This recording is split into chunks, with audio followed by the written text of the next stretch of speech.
Boneto.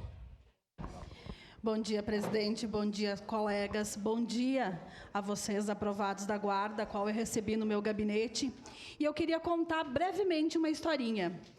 Há uns 2, 3 anos atrás, no Museu da Uva e do Vinho Primo Slomp de Forqueta, que se localizava na cooperativa, eu recebi uma mensagem de uma pessoa de que estavam arrombando o museu e certamente iriam levar as peças de cobre.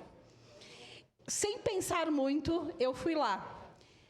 E aí a gente conseguiu evitar que aquele museu fosse arrombado, roubado.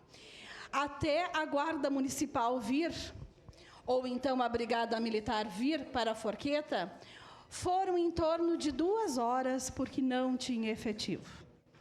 Naquele dia, eu me arrisquei, assim como muitas pessoas se arriscam, para que a gente não tenha problemas maiores, né? Então, a gente precisa nomear, porque se não tem efetivo, e é necessário a gente ter efetivo para que o cidadão de bem não tenha que se arriscar, o que a gente está esperando? Segurança é prioridade. Se é prioridade, que seja tratado como tal. Então, meu voto é sim, e seria isso, presidente. Muito obrigada. Obrigado, vereadora Sandra Boneto.